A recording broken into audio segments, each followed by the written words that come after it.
le podcast Déclic comprend les transitions pour vulgariser, ouvrir la réflexion et surtout donner envie d'agir.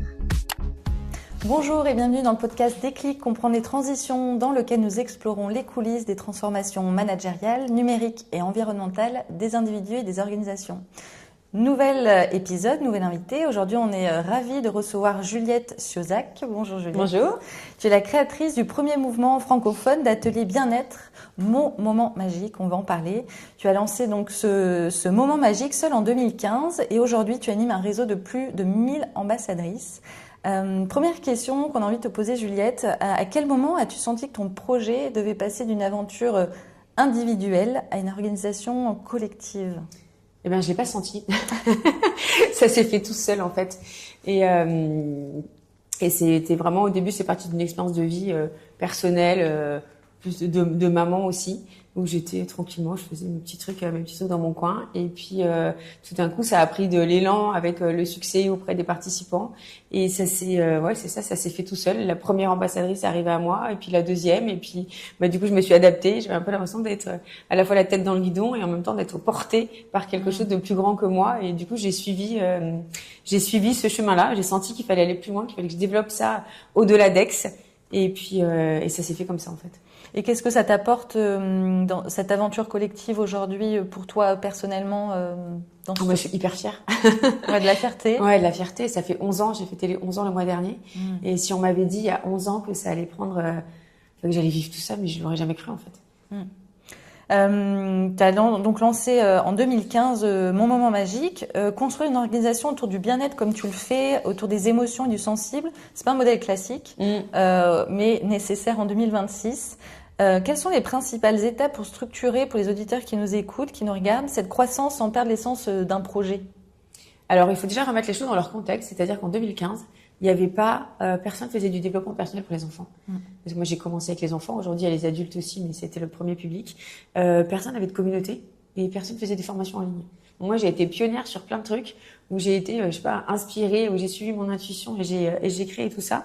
Et j'ai petit à petit, en fait, j'ai formalisé ma méthode où j'ai créé un cadre, j'ai créé un parcours d'atelier, j'ai créé des rituels, j'ai donc créé la formation. Après, j'ai créé des spécialisations selon les publics. Aujourd'hui, à la base, il y avait qu'un format d'atelier. Aujourd'hui, il y en a 12 qui s'adaptent donc des plus petits jusqu'aux plus grands. Et puis, j'avais surtout cette volonté de pas industrialiser quelque chose qui pour moi avait du sens, qui était aligné par rapport à ma vie, par rapport aux besoins de mes enfants et aux besoins des enfants que je sentais aussi autour. Donc les étapes, c'est au début, j'ai créé la trame, on va dire la signature de mes ateliers. Donc les ateliers, il y a vraiment une approche globale avec plusieurs rituels bien-être, du yoga, du dessin, du mouvement, de la gratitude, de la vie de méditation, enfin vraiment un peu tout qui est mélangé. Et puis après, je l'ai adapté. Après, j'ai vraiment voulu transmettre tout cet univers. J'ai créé avec un univers sonore, un univers olfactif. Enfin, j'ai vraiment c'est quelque chose à vivre réellement. Ouais, c'est vraiment une expérience en fait. Et puis après, j'ai mis en place la communauté. Puis après, j'ai commencé à mettre tous les outils de travail, style la plateforme pour les contenus de formation. Donc encore une fois, il y a 10 ans, aujourd'hui, il y en a plein des plateformes de contenu, mais à l'époque, il y avait 2 trucs quoi. Et puis après, mettre les outils de communication, le site internet, les réseaux sociaux. Pareil, il y a 10 ans, les réseaux sociaux, c'était pas non plus aussi important qu'aujourd'hui. Et puis après, j'ai élargi l'offre et j'ai créé surtout un business model qui était totalement innovant, qui aujourd'hui a inspiré beaucoup de gens. Il y a des moments où ça m'a un peu énervée, mais maintenant j'en suis fière. Donc il y a eu toutes ces étapes en fait qui se sont faites, mais au fur et à mesure, c'était plus en réaction par rapport à ce que je vivais que du coup j'ai dû construire des choses. Il y a rien qui a été vraiment, il y a rien qui a été planifié en fait. C'est venu à toi et du coup tu t'en es servi pour développer. Ouais. Quand on parle de transition d'une structure solo à un réseau, comme tu l'as fait, il y a souvent des enjeux de transmission pour les ambassadrices justement aussi que tu as certainement formées. Comment tu as réussi à faire vivre ta vision et tes valeurs à grande échelle avec autant d'ambassadrices justement pour garder l'ADN de ton projet ?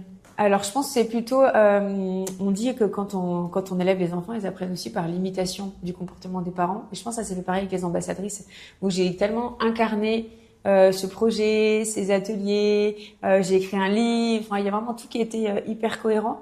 Donc du coup, elles se sont reconnues, toutes les ambassadrices. Alors il y a eu quelques hommes aussi, il y a eu 10 hommes et 990 femmes aujourd'hui. Et c'est que donc on va parler des femmes parce que c'est comme la majorité, des femmes qui sont alignées aussi avec mes valeurs, alignées avec mon chemin de vie et qui se sont vraiment, voilà, reconnues dans ce parcours et Pour qui s'approprier. ouais, et c'est ça, qui ont envie de transmettre, qui étaient souvent sur un chemin de travail sur elles et qui ont voulu transmettre ça autour d'elles. Et il y a vraiment cette idée de transmission. Et il y a d'un côté ce qu'on transmet dans les ateliers, il y a de l'autre côté ce qu'on vit à l'intérieur de la communauté. Il y a beaucoup de temps d'échange. Il y a bien sûr, il y a des zooms, il y a une convention chaque année, il y a des temps de rencontre en vrai dès qu'on peut aussi. Et il y a surtout un moment, et je suis en train de le remettre en place aussi aujourd'hui, un gros travail de co-création. Donc d'avancer ensemble pour faire grandir le mouvement et qui ressemble à tout le monde. Et en fait, MMM, c'est à la fois un cadre d'atelier. MMM, mon moment magique pour les oui. auditeurs qui nous regardent. C'est à la fois un cadre d'atelier qui est structuré, qui est rassurant, qui est enveloppant. Et en même temps, chaque ambassadrice a la liberté d'adapter ses ateliers, d'être qui elle est. Donc ce qui fait que tous les ateliers se ressemblent, mais en même temps, ils sont tous différents. Et chaque ambassadrice peut être pleinement elle-même. Donc c'est ça aussi qui a permis de nourrir le succès et que chacune se sente bien. Ça, c'est inspirant aussi pour les auditeurs qui nous regardent de créer de la créativité et de la proposer aussi, que les ambassadrices puissent se l'approprier. Exactement. Ton approche repose aussi sur beaucoup de rituels. Tu en as parlé brièvement en introduction, sur de la respiration, de la gratitude, l'écoute de soi. Pourquoi ces pratiques sont-elles si puissantes, notamment chez les enfants, mais aussi chez les adultes? Et comment ça peut aussi réparer peut-être beaucoup de choses? Alors, il y a une phrase que j'aime bien, que j'avais dite dans le TEDx que j'ai fait à Cannes, c'est « Il est plus facile d'élever un enfant fort que de réparer un adulte brisé ». Et c'est pour ça que je suis partie, j'ai voulu vraiment commencer par l'enfance, parce que toutes ces trucs-là, on les apprend pas à l'école. Alors, on commence maintenant, bon, il y a encore du taf, on va dire. C'est toutes ces fameuses soft skills, en fait, qui sont pas du tout transmises, de savoir sonder son état émotionnel, de réguler ses émotions, de développer sa confiance en toi, de travailler l'empathie, de travailler la bienveillance, le non-jugement. Et c'est tout ça que j'ai voulu mettre dans les ateliers sous forme de rituels, parce que du coup, ça va rassurer les enfants. Et l'objectif, c'était aussi d'aider les enfants à ralentir, de revenir à eux. Parce que nous, les adultes, on a une vie qui va à 1000 à l'heure, et finalement, on entraîne aussi les enfants dans ce rythme. Dans cette même tornade. Et du coup, dans les ateliers même, c'est comme une petite parenthèse enchantée. C'est un petit moment de pause où tu viens. S'il y a des rituels que t'as pas envie de les faire, tu les fais pas. Il y a des rituels où t'es seul avec toi-même quand tu respires, et puis d'autres, tu fais un jeu coopératif avec le groupe. Donc c'est hyper varié, et ça permet vraiment de se reconnecter à soi, de favoriser l'attention aussi, ce qui est très utile à l'école aussi. Et tous ces petits rituels, en fait, c'est des micro-pauses. Moi, j'appelle ça des micro-routines bien-être qui servent dans la vie quotidienne. C'est ce qu'on fait dans les ateliers. L'idée, c'est de pouvoir après le reproduire à la maison, à l'école, dans son entreprise, de s'en servir quand ça. Oui, quel que soit le public, finalement, c'est Bien des sûr. choses qui fonctionnent et qui sont essentielles. Exactement. On pourrait penser justement que ces rituels appartiennent à la sphère personnelle. Pourtant, tu expliques justement très bien que tu observes aujourd'hui une porosité entre vie personnelle et vie professionnelle sur ces sujets. Comment tu l'expliques ? Alors aujourd'hui, on parle de conciliation des vies. Avant, on te disait, quand tu arrives à la maison, tu laisses tous tes problèmes du travail à l'entrée, et puis quand tu arrives au bureau, tu laisses tous tes problèmes, pareil, de la maison au seuil de ton bureau. On se rend compte qu'aujourd'hui, que c'est totalement impossible, en fait, de faire ça, et qu'au contraire, si on intègre les différentes facettes de nos vies, ça va être beaucoup plus facile. Il y a beaucoup d'entreprises qui travaillent aussi sur le sujet de la parentalité pour l'intégrer aussi dans le monde de l'entreprise et que ça soit réaliste. Du coup, que les équipes, elles ont aussi une meilleure performance, une meilleure productivité. Et finalement, il y a tout qui se mélange. Et on parle de santé mentale, d'équilibre, de sens. Et avant, on te disait il faut travailler beaucoup. Aujourd'hui, on dit aussi prends du temps pour toi. Donc, et justement, toi qui parles de santé mentale, de bien-être au travail, est-ce que tout mélanger, pour les auditeurs peut-être qui se posent la question en t'écoutant, est-ce que tu trouves que c'est une bonne chose? Tout mélanger, tu y mets quoi dedans? Le fait qu'en fait, quand t'arrives, tu peux pas, en arrivant, en partant de chez toi, si t'as des problèmes avec tes enfants, de santé, dans ton couple, tu peux pas, en arrivant au bureau, d'un coup, faire une espèce de coupure et après d'être hyper concentré sur ton travail.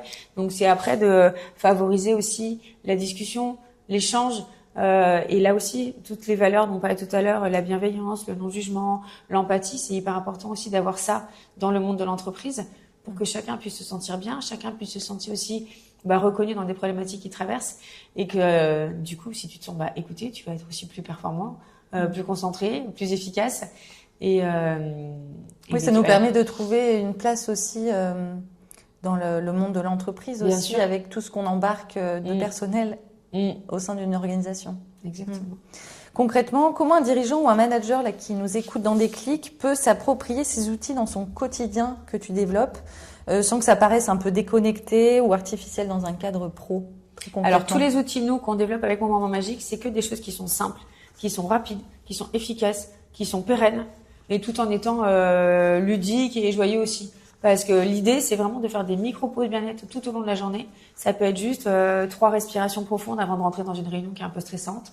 Ça peut être le matin de poser en disant ok, aujourd'hui j'ai quoi, comment je me sens comme une énergie, de pouvoir adapter aussi son agenda si on le peut, de célébrer ses petites victoires plutôt que voir toujours le côté négatif en disant tiens, je suis à la bourre sur tel truc, j'ai encore raté ça, de dire super, j'ai réussi ça, cette réunion ça s'est bien passé, et de se le verbaliser. Souvent on attend que ça vienne des autres.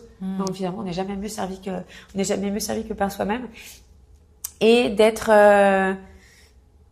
vraiment à l'écoute de soi et à l'écoute des autres. Je pense que c'est vraiment comme ça qu'on peut faire, mais que avec des choses simple, rapide, prendre une minute par-ci, une minute par-là, quitte à noter dans ton agenda, tous les jours à 10h, je fais une petite pause bien-être, je sais pas, je respire, je m'étire, je me lève, je fais 3 pas dans mon bureau, je vais, au lieu d'avoir le verre d'eau sur ma table, je vais aller, je sais pas, à la fontaine à eau qui est là-bas, comme ça, peut-être que je vais faire un sourire à un collègue en passant, peut-être que du coup, mon cerveau, il va se reposer, je vais avoir une idée, je vais être plus efficace quand je vais revenir sur mon ordi. C'est vraiment, c'est tout ce que je transmets dans mes ateliers, dans les conférences que je fais, et des micro-routines qui prennent pas de temps. Parce qu'on n'a pas le temps, de toute façon, la journée de rajouter du temps. Mais qui crée de l'espace quand même. Mais qui crée de l'espace, en fait. Exactement. Parce que si à un moment, ça fait 2 heures, t'es sur une tâche, déjà ton cerveau, il est plus du tout en capacité d'être efficace au bout d'un certain temps. Si tu restes là sur l'ordi, tu te dis, faut que t'avances à la pression. En fait, juste, tu te lèves, tu t'étires un petit peu, tu fais 3 pas, mais même autour de ton bureau, et tu te rassois. Ça a remis ton cerveau en mouvement, t'as pris du recul, et quand tu te rassois, t'es vachement plus efficace. Et au final, t'as perdu 1 minute à faire 3 pas dans ton bureau en t'étirant. Par contre, quand tu reviens, tu vas peut-être gagner un quart d'heure de productivité derrière. Alors que si tu forces comme ça, tu dis, faut que je finisse, en fait, puis pour avoir assisté à un de tes ateliers pendant un événement, ici à la Coque, ça apporte aussi de la joie, certaines de ces gestes et de temps, quoi. Bien sûr. Ça, c'est important, on n'en parle pas assez, mais cette joie, elle est importante. C'est vrai que je sais que les rituels, ils sont ludiques. Parce que du coup, on s'amuse. Et dans les entreprises, c'est bien aussi quand on est adulte de reconnecter à son âme d'enfant. Et justement de s'amuser. Après, il faut être sérieux, etc. Mais on peut être les deux. On est obligé de choisir. Il faut être les deux. Et dans les organisations que tu accompagnes ou que tu observes, quels sont les bénéfices les plus visibles quand on réintroduit justement ces dimensions dont tu parles? Alors, il y a plus d'attention, il y a plus de confiance, il y a plus de respect. Il y a plus de coopération aussi entre les gens. Et dans les ateliers qu'on fait dans les écoles, on parle de l'amélioration du climat scolaire. Mais en fait, c'est la même chose dans les entreprises. J'aime bien faire le parallèle à chaque fois entre l'école et l'entreprise. Et du coup, l'amélioration aussi du climat global de l'entreprise. Quand on te demande comment ça va, on te demande sincèrement, on écoute la réponse. C'est pas style, t'arrives le matin, salut, ça va, et puis peu importe ta réponse. Déjà, le salut, ça va, il n'y a pas de place pour le non, ça ne va pas. Ouais, voilà, c'est ça. Comment vas-tu? Comment vas-tu? De poser la question, d'écouter, toi, de regarder dans les yeux et d'avoir une réponse. Et quand on te pose la question, toi, tu vas vraiment te demander comment tu vas aussi. Parce que le salut, ça va? Ouais, ça va super, bonne journée, tu repars. Tiens, c'est comment je vais? Comment tu vas vraiment? Comment je vais vraiment? Alors après, libre à toi de partager ou pas à la personne qui est en face de toi comment tu vas vraiment. Mais juste de se poser la question. Dans tous les ateliers, on commence par, sonder son état émotionnel. Tiens, c'est comment je me sens ce matin? Je suis fatiguée, je suis surexcitée, je suis un peu stressée parce que j'ai cet événement tout à l'heure. Comment je vais vraiment? Ça, c'est une question qu'on a tendance à plus trop poser. Et en recréant cette cohésion comme ça au sein des équipes, du coup, on travaille aussi le sentiment d'appartenance à l'entreprise au global. Ou si après, c'est des entrepreneurs qui sont tout seuls, du coup, ils sont encore, ce sentiment d'appartenance à sa propre société, c'est hyper important aussi. L'image qu'on véhicule. Et puis après, il y a aussi cette question, de modèle, parce que du coup, tu ramènes ça à la maison. Et ceux qui sont parents, ils vont transmettre ça à leurs enfants aussi. Et moi, j'aime bien cette idée de boucler la boucle, d'avoir commencé par les enfants, aujourd'hui d'être plus sur un format adulte, mais qu'au final, il y a tout qui se rassemble. Pour terminer cet échange, Juliette, parce que le temps file, on a beaucoup de questions, mais on arrive à l'issue de cet épisode. Pour les auditeurs qui devraient repartir avec un seul rituel simple, parce que t'aimes le pragmatisme, tu m'as dit, t'es une femme de terrain, à mettre en place dès demain en famille ou en équipe, lequel recommanderais-tu pour créer un premier déclic? Alors, le premier que je recommande, qui est hyper simple et on en entend beaucoup parler, c'est la gratitude. Et la gratitude, c'est simplement le fait d'être reconnaissant pour ce qu'on a dans notre vie, pour ce qui nous fait du bien, pour ce qui nous rend joyeux, justement. Et ça peut être de manger un cookie sur un banc au soleil avant un rendez-vous. Ça peut être d'avoir réussi à finir un dossier qui traînait depuis longtemps. Ça peut être les enfants, d'avoir joué avec tel copain dans la cour à l'école. Et la gratitude, on peut le faire à tout âge. On peut le faire seul. Donc, il y en a qui parlent les 3 kiffs, on parle des soleils, on parle des coups de cœur. Après, chacun peut trouver son vocabulaire. Tu peux soit le partager. Alors, nous, on le fait avec mes filles à table. Et du coup, chacune va partager sa gratitude aussi. Tu peux après l'écrire dans un petit carnet de gratitude. Et ce qui est bien, c'est que après, ça va s'intégrer au fur et à mesure dans la journée. Je reprends l'exemple du cookies. Moi, j'adore les cookies au chocolat blanc.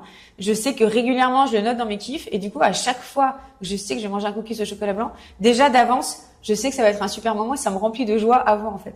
Et du coup, ça va permettre d'ancrer tous ces petits moments qui font du bien. Tous les petits rituels. En fait, c'est que des petits trucs. Souvent, le soir, tu vas te dire, oh là là, j'ai passé une journée pourrie. Et en fait, si tu réfléchis à trouver au moins 3 choses positives, eh ben, tu vas te rendre compte que ta journée, en fait, elle n'était pas si pourrie que ça. Et de le faire le soir, ça permet de s'endormir plus dans la sérénité, sans rester focus sur le négatif. Et après, c'est vraiment une question d'entraînement. Au début, ceux qui n'ont pas l'habitude de le faire, et je le vois souvent dans les ateliers dans les entreprises, les gens ils me regardent, mais c'est hyper dur de trouver ça. Et en fait, c'est un muscle qu'il faut entraîner. Oui, parce que souvent on veut célébrer les grandes choses, mais au quotidien, on accomplit quand même beaucoup de petites choses qui finalement en font quelque chose de grand. Et en fait, je pense que la clé, et c'est vraiment ce que je veux transmettre moi avec MMM, et ça peut aussi conclure tout ce qu'on se dit, c'est que des grandes choses, des grands moments de bonheur, des grands moments de détente, etc. Concrètement, dans la vie qu'on a, c'est un peu dur. Par contre, le bonheur et le bien-être, c'est fait de plein de petites choses, de plein de petits rituels, de plein de petits kiffs comme ça, en fait, qui font du bien et qui rendent au final la vie belle. Et vous, chers auditeurs, quels sont vos 3 petits moments de gratitude? Est-ce que vous avez en tête des moments pour lesquels vous êtes fiers aujourd'hui? Pensez-y, peut-être les noter au quotidien. C'est vrai que ça fait du bien. Ouais, ou juste de les verbaliser à voix haute, même tu te lis avant de t'endormir. Tu te les dis dans ta tête, tiens, aujourd'hui, qu'est-ce que j'ai aimé? Avec une fille, c'est qu'est-ce que tu as aimé dans ta journée, en fait. Vous vous rendrez compte qu'il y en a eu beaucoup. Merci beaucoup, Juliette, pour ces éclairages et tes partages, tes retours d'expérience. Et on se retrouve dans Déclic très bientôt avec un nouvel invité.